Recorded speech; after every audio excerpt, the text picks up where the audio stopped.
Lee ပြန်ဆုတ်သွားခဏကြာမှာပဲသူ့ကိုယ်တော်စီပြန်ရောက်လာတဲ့ဟေဘောက်ကဂိုတော်တစ်ခုလုံးဖြက်စီးခံလိုက်ရတာကိုတွေးလိုက်ရတာကြောင့်ဒါတွေအားလုံးကအရေးကိုင်းနဲ့ချင်းသခင်မလေးလှုပ်သွားတယ်ဆိုတော့တီးလိုက်ရတယ်လို့ Lee သူ့ကိုလာတိုက်ခိုက်တယ်ဆိုတာကလေသူ့ကိုယ်တော်ကိုဖြက်စီးဖို့အချိန်လာဆွဲတာမှတီးလိုက်ရပါတယ်ချင်းသခင်မလေးကဘီးစင်းနဲ့စီစင်းတွေပဲခေါ်လာတာကြောင့်သူတို့လည်းဘာမှပြန်မလုပ်နိုင်ခဲ့တဲ့အကြောင်းဟေဘောက်တပည့်တွေကပြောလိုက်တော့ Lee ကိုမရှင်းနိုင်တဲ့ကဒေါ်လာထွက်လာတဲ့ဟေဘောက်တပည့်ပြက်သူကိုနေရာမှာသိရှင်းပြလိုက်ပြီး Lee ရုတ်တဲ့အားကောင်းလာတာရောအထောက်ပံ့တွေရလာတာရောကချင်းစီအကြောင်းဆိုရင်ရှေးဆက်သူ့အဆိုးမဆိုဘူးဟေဘောက်ကကျုံးဝါလိုက်ပါတယ်ဒါကြောင့်ပဲဒီကိစ္စကိုအပြတ်ဖြတ်ဖို့ NG Group ရဲ့ချွဲချီအောင်စီသူကိုယ်တိုင်ရောက်သွားခဲ့ရင်သူကိုယ်တော်ထဲမှာဆုံးရှုံးလိုက်ရတာတွေအားလုံးကမီလီယံနဲ့ချီတန်ဖိုးရှိတဲ့အကြောင်းချွဲချီအောင်ကိုပြောပြလိုက်ပါတယ်အခုချိန်ချင်းချောင်းချဟိုင်မြို့မှာမရှိဘူးဆိုပေမဲ့ဟေဘောက်ပြောသလိုချင်းစီကိုရှင်းပြဖို့ဆိုတာကလည်းကူနေတာမျိုးမဟုတ်ပဲချင်းမီသားစုဆိုတာတမအာဝါဒမီသားစုမဟုတ်တာကြောင့်သူတို့ရဲ့စက္ကန့်သူချင်းစီအခုချိန်မှာလုံးဝတွားထီးလို့မရနိုင်တဲ့အကြောင်းချွဲချီအောင်ကခေါင်းဆောင်တဲ့ပုံစံနဲ့စကားကိုပိတ်ပြောလိုက်ပါတယ်ဒီအချိန်ကသူတို့စမ်းသပ်မှုရဲ့အရေးကြီးဆုံးအချိန်ဖြစ်နေတာကြောင့်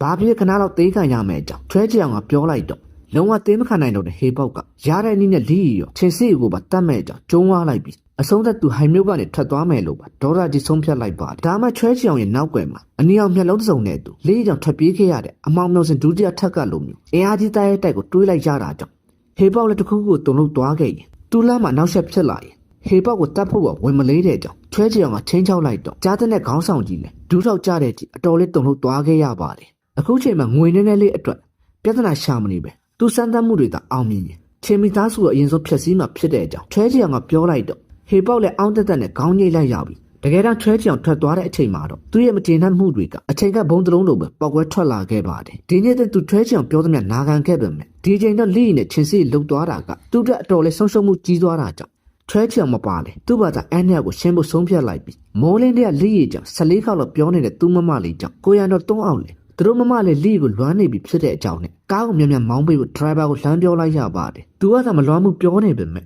အဲ့ရနိုးတဲ့လိရဲ့ကြောင့်ပါဇက်ကမချသေးပဲသူနဲ့ကတငယ်ချင်းပါပဲလို့ချင်းစီကတကိုယ်တည်းရှယ်ရမ်းနေတဲ့အချိန်နဲ့ဝင်လာတဲ့ထရက်ကားတစ်စီးကချင်းစီစီးလာတဲ့ကားကိုအချိန်ပြင်းပြင်းနဲ့ဝင်တိုက်သွားခဲ့ပါတယ်ခေသူမုတ်တဲ့ကိုရံတော်ကြောင့်ချင်းစီဒဏ်ရာမရသွားပေမဲ့ဒီလိုအချိန်တွေကပုံမှန်တော့ဟုတ်မနေပဲကျွေးမသွားတဲ့ကားနဲ့ဝင်တိုက်သွားတဲ့ထရက်ကားတွေကရေတွေကပါနေရာတစ်ခုလုံးကိုမိုးရွာသလိုပြန်နှံသွားခဲ့ပါတယ်အချိန်ကရောက်လာတဲ့ကြားတဲ့ခေါင်းဆောင်ကြောင့်ဒီအချိန်တွေကသူ့လက်ချက်မှာတီးလိုက်ရပါမယ်ချင်းစီကိုတိုက်ခိုက်ဖို့ဆိုတာဒါလောက်မလွယ်ပဲလူနဲ့လောက်လေးနဲ့မလုံလောက်တဲ့အကြောင်းချင်းစီသတိပေးနေတဲ့အချိန်ပုံမှန်မဟုတ်တဲ့ခန်းစားချက်ကိုချင်းစီရောသူ့ကိုရံတော်တွေပါခန်းစားလိုက်ရပါတယ်တကယ်တမ်းဒီလောက်ကြံမှုကကားနဲ့တိုက်ရုံတက်တက်မဟုတ်ပဲဘလို့ပဲဖြစ်ဖြစ်အစင်းမြကိုရံတော်တွေပါနေတဲ့ချင်းစီကိုတခုခုလှုပ်ဖို့ဆိုတာကထင်ထားတာတဲ့ခက်ခဲလုံးနေတာကြောင့်အကွက်ချက်စီစဉ်ထားတဲ့ဟေပေါက်ကစိတ်လဲစားပင်းကူရဲ့အစိတ်ကိုထရက်ကားထွက်လာမယ့်ရေတွေထဲမှာကြိုးတင်စီစဉ်ထက်တွင်းထားခဲ့တာပဲဖြစ်ပါတယ်အဆင့်အရှိရင်တော့ဒီစိတ်တံကိုအနည်းဆုံး10နိုင်လောက်ခံရမှာဖြစ်တဲ့အကြောင်းဟေဘောက်ကပြောလိုက်တော့အချိန်နဲ့မှနှုတ်တဲ့ကိုရံတို့တွန်းအောင်လေအားနေနေတဲ့ကြားကသူ့မမလေးကိုလိုယုံပြေးဖို့လမ်းပြောလိုက်ပါတယ်ဒါမှချင်းစီအပါဝင်တစ်ဖွဲ့လုံးကအားနေနေကြတာကြောင့်သက်စာရှိပါတယ်ဆိုတော့တွန်းအောင်လေဟေဘောက်လက်ထဲမှာမရှုမလားတက်ခံလိုက်ရအောင်အဲ့ဒီချင်းတကိုယ်နဲ့လှိတ်ချင်းနေတဲ့လိရီကတော့အရင်နဲ့အချိန်ကိုအတော်လေးတိတိကျကျအတုံးပြတတ်နေပြီဖြစ်ပါတယ်ဒါမှဒါအတင်းတင်းအချိန်တွေပဲဖြစ်လို့လိရီရတန်းလို့မရသေးပဲထုံးစံတဲ့လေ့ကျင့်ရေးဆိုရှင်ထမ်းရဲ့ပေါပေါဖောက်တံကိုလည်းခံရသေးတာကြောင့်လေးပြန်မပြောနားမထောင်လုံးနေတဲ့အချိန်ဟေပေါက်စီကဖုံးနေသူ့လက်ထက်ရောက်နေတဲ့ချင်းစီကိုပါတွေးလိုက်ရပါတယ်လေးလည်းမြင်မြင်ချင်းအတော်လေးဒေါ်လာထွက်သွားပါမယ်အခုချိန်သူဘာမှလှုပ်လို့မရသေးပဲပြန်ပေးသမားပြီးရွေးချယ်စံတစ်ခုပေးလာတဲ့ဟေပေါက်ကချင်းစီကို1 မီလီယံနဲ့ပြန်ရွေးမလားချင်းစီရဲ့နှိမ့်ဆက်ခိုင်တည်သွားတာကိုကြည့်မလားဆိုတာလေးကိုရွေးချယ်ခိုင်းလိုက်ပါတယ်ချင်းစီကသူ့ခရူးမဆိုင်ဖို့ပြောနေပေမဲ့လေးကတော့1 မီလီယံနဲ့လာရွေးမှဖြစ်တဲ့အကြောင်းချက်ချင်းသဘောတူလိုက်လက်လက်မဲ့နေအောင်မေးလိုက်တော့တနာရီတင်ငွေ1 မီလီယံနဲ့အတူသူရှိနေမဲ့နေရာကိုတယောက်တည်းလာခဲ့ဖို့ဟေဘောက်ကလှမ်းပြောလိုက်ပါတယ်ချင်းမီသားစုအတီးပေးလိုက်ရင်တော့ချင်းစီရဲ့အသက်ကိုသူအာမမခံပဲလက်ရှိလိရဲ့အင်အားနဲ့ဟေဘောက်ကိုနိုင်ဖို့ဆိုတော့မဖြစ်နိုင်ပါနဲ့တစ်ဖက်မှာလည်းသူ့ဘုံမဆုံးပြစ်နိုင်တဲ့လိကအခုချိန်ထိဘလူတင်မလဲမသိနိုင်တဲ့အကြောင်းအရေးဝရင်ကိုအတိတ်ပဲပါနဲ့ပြောပြလိုက်ပါတယ်သူချင်းတဲ့နေရာစီတကိုယ်တည်းရောက်လာတဲ့လိကထင်ထားတာတဲ့တတိကောင်းနေတဲ့အပြင်ငွေမပေးခင်ချင်းစီကိုတွေးကျင်တဲ့အကြောင်းပြောလာတာကြောင့်ညင်ညင်တာတာတွဲလောင်းချိတ်ထားတဲ့ချင်းစီကိုထုတ်ပြလိုက်ပြီးလေးပေးတဲ့ငွေ1 မီလီယံကလည်းအစ်စ်တွေဖြစ်နေတာကြောင့်ငွေရရင်သဘောတူထားတဲ့အတိုင်းချင်းစီကိုလှုပ်ပေးဖို့လေးကလှမ်းပြောလိုက်ပါ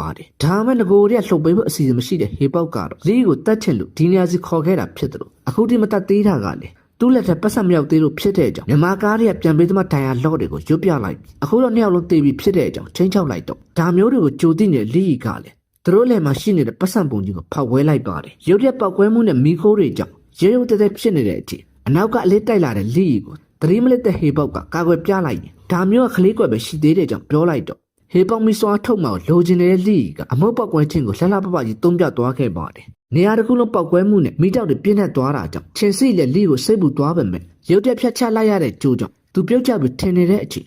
ခန္ဓာကိုယ်ကလေထဲမှာရက်တန်းသွားတာကိုခံစားလိုက်ရပါတယ်အဲ့ဒါကလီနဲ့ငကားပြန်ဖြစ်နေတဲ့အကြောင်းအကုန်တွေးလိုက်ရပြီလီကအခြားကပါဝင်ပေါက်ကိုပါဖွင့်ပြသွားတာကြောင့်အလင်းငယ်ခံလိုက်ရတဲ့ကြားတဲ့ခေါင်းဆောင်လေလီမှာအခြားကွက်တွေရှိသေးတဲ့ကြောင့်တည်သွားခဲ့ပါတယ်ဒါမှဒီလောက်နဲ့တော့သူ့လိုလူကိုတပတ်လာရိုက်လို့မရဘူးအခုနောက်ပောက်ကွဲမှုမှာအဖွာသားတော်တော်များများထိခိုက်သွားတယ်ဆိုပေမဲ့မထိခိုက်တဲ့သူတွေကိုအကုန်စုစည်းသူ့နောက်လိုက်ဖို့အမိန်ပေးလိုက်တဲ့ဟေပေါက်ကကြံနေတဲ့သူတွေနဲ့အတူလေးဖွင့်သွားတဲ့အခြားကပါရဲ့ဝင်ပေါက်တွေကိုဝင်လာခဲ့လိုက်ကြပါတယ်သူတို့တွေလွတ်ပြီးလို့ထင်လိုက်ပေမဲ့လုံးဝအလွတ်မပေးတဲ့ဟေပေါက်တို့ကလေးသွားတဲ့နောက်ထက်ချက်မကလိုက်လာနေတာကြောင့်ချင်းစီလည်းဘာလို့ရမှမသိတဲ့အချိန်အစီအစဉ်ရှိပုံပေါ်နေတဲ့လေးကစိတ်မပူပြောလိုက်ဒီအထိလိုက်လာတဲ့ဟေပေါက်တို့ကသူ့ပြဿနာကိုဖြေရှင်းပေးမှဖြစ်တဲ့အကြောင်းချင်းစီကိုအဓိပ္ပာယ်ပမာနဲ့ပြောပြလိုက်ပါတယ်ပြောရင်းဆိုရင်ဒုတိယထပ်စီရောက်လာတဲ့လေးကအရင်ဆုံးချင်းစီနဲ့အရင်တကားကိုပုံးနေခိုင်းလိုက်ပြီးချင်းစီစိတ်ပူတော့တိပေမဲ့ကျန်တာသူ့လက်အပ်ထားဖို့ခရီးပေးလိုက်တာကြောင့်ချင်းစီနဲ့အရင်တကားအသက်လေးကတက်ဖြစ်သွားခဲ့ပါတယ်တကယ်တမ်းလီဒီနေရာရောက်လာတဲ့ဆိုတာကဟေပေါက်တော့ဖွဲ့ကိုတမင်ခေါ်လာတာဖြစ်တယ်လို့ဒီဒုတိယထပ်မှာသူရင်မဆိုင်နိုင်တဲ့တားရဲတွေကိုဟေပေါက်တော့ဖွဲ့နဲ့ရင်ဆိုင်ခိုင်းရင်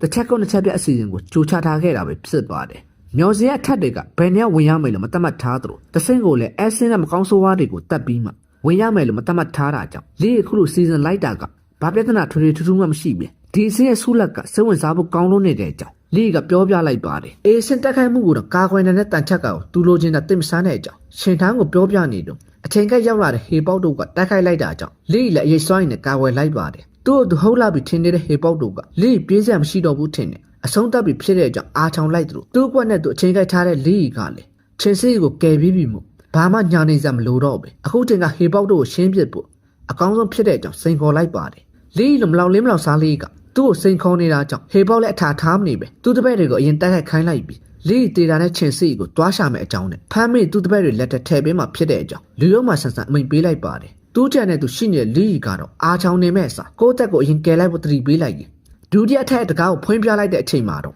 ချိန်ထမ်းပြောနေတဲ့တောက်ကျုံးနဲ့အစင်းမြစ်စိတ်ကန်တွေကိုတွေးလိုက်ကြပါတယ်လီတကောင်တည်းကပြဿနာမရှိပေမဲ့အရင်ဆန်ဆန်အုံလိုက်ကျင်းလိုက်ထွက်လာတဲ့တားရဲတွေကိုတော့ဟေပေါက်တို့လည်းမမျော်လင့်ထားပဲအားလုံးကိုတတိထားဖို့ပြောနေပေမဲ့ရှောင်ထွက်သွားတဲ့လီကသူတို့ကိုပြဿနာကောင်တိုက်နဲ့ထားခဲ့ပြီးဖြစ်ပါတယ်ဒါမှဟေပေါက်ကလည်းခေသူမဟုတ်တာကြောင့်လီသွားတဲ့နောက်စီမီးစွိုင်းနဲ့လမ်းပစ်ချလိုက်ပြီးတတိရှိတဲ့လီကလည်းဟေပေါက်ရဲ့တိုက်ခွက်ကိုအသွင်ပြောင်းထားတဲ့အရေးတူနဲ့ထူးခြားလိုက်ပါတယ်တူတိုက်ခွက်ကိုတံပြန်ပြလိုက်ပေမဲ့ဒီချက်ကိုတော့လီအတော်လေးအားသုံးလိုက်ရတာအထင်တွေကတိတ်မှန်ပဲလီအားနေနေတဲ့အချိန်ဟေပေါက်ကအဆုံးသတ်မယ်လို့လီတံပြန်လိုက်တဲ့ရိုက်ချက်ကအခြားတားရဲတွေအမြင်မှာဟေပေါက်ကိုမီးမောင်းထိုးပြလိုက်သလိုဖြစ်နေတာကြောင့်လီနဲ့တိုက်ခိုက်ဖို့စားဒီသရားတဲ့အွန်လိုင်းကျင်းလိုက်တိုက်ခိုက်တာကိုအရင်ဖြေရှင်းရအောင်မှဖြစ်ပါတယ်ပြောဆိုလီကရှောင်းထွက်သွားတဲ့အချိန်ဝမ်းအောင်လာတဲ့ကောင်တွေကိုဖြေရှင်းဂျိမ်းနဲ့ခဲမြတဲ့ဟေပေါက်တယောက်တကိုယ်နဲ့အကြိုက်ရိုက်နေတာကြောင့်ဒီအချိန်တွေမှာဘဲကောင်တေးတေးအဆင်ပြေတယ်ဆိုတဲ့လီရဲ့အစီအစဉ်ကအတော်လေးလှုပ်ဖြစ်သွားခဲ့ပါတယ်